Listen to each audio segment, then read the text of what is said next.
Hello and welcome back to my channel, and we're still on the topic of self-management. Today, emotional intelligence. So it's up to us to develop the skill to learn about emotion, and this is why I made it a point to do this video so that we can learn how to better manage our emotions whatever situation presents itself. So you're welcome to my channel. This is Mary of Creating with Mary. I'm glad you're able to join me on today's episode. On this channel, I give you the tips and the tools to overcome any negative situations in your life and to be able to move forward powerfully in your life, to be able to make progress and do the things that you feel passionate about. Yes. Paying attention, observing your own self, observing your own body, observing how you feel, your thoughts, your words, your behaviors, observing your actions. They're very important steps in recognizing the emotions that are at play and to be able to handle them correctly. Feel them. Don't shove them away. When you feel them enough, you can let them go easily and there won't be a problem. But when you push them under the carpet, which a lot of adults that I've interacted with do, many people don't know the skill of emotional management because they can't even recognize the emotion in their life in the first instance. So the very first thing is to recognize the emotion.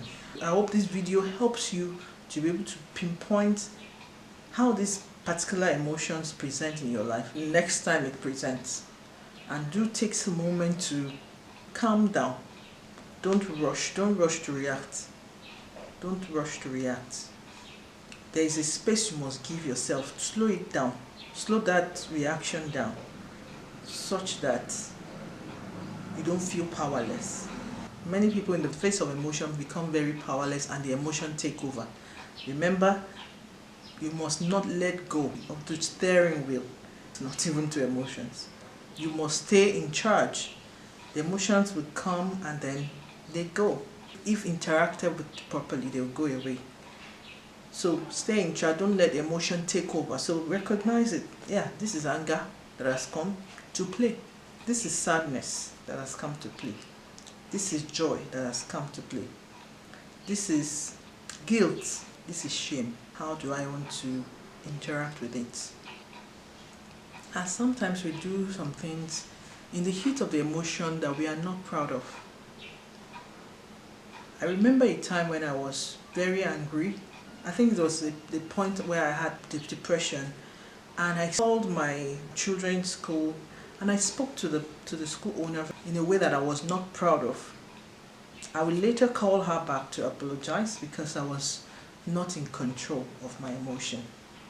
So sometimes we make this mistake, but when we are conscious of what is happening, we're able to note it down that this is what happened, this is why this led to this. And then to be able to self-correct, to be able to make it a learning opportunity rather than just ignoring it and saying that's how I am. No, that's not how you are. Rather you say this is a point for me to develop, this is a point for me to learn, this is a point for me to improve, and then you become better. This is how you create the best version of self. You must be able to write, I feel, what do you feel? Angry? Do you recognize anger when it presents in your body?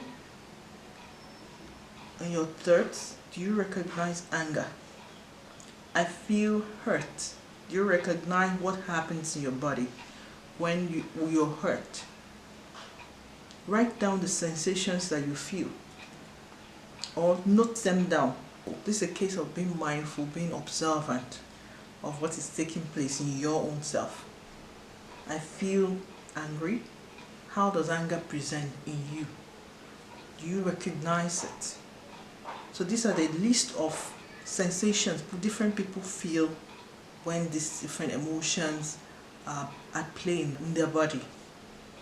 Do you recognize them? Do you identify them? This is the time to just slow down that process and just recognize that, oh, this is anger that has come to visit. What did you want to do as a result of what you felt? What's the urge? So when some people feel anger, I know some people, when they feel anger, the next thing is they want to throw stuff. And like the woman, she wants to run off. To run off right now to meet him and say, I caught you red-handed, cheating on me. So they want to run off and do something immediately. When you slow down that process, you're able to view what you wanted to do and the consequence. Is there a consequence to it? Remember, there is consequence to any action we take, any decision we make. So this is going to result in this consequence. Am I ready for it? I think thus slowing down helps us to better manage the entire process. So in the next video, we'll be talking more about self-management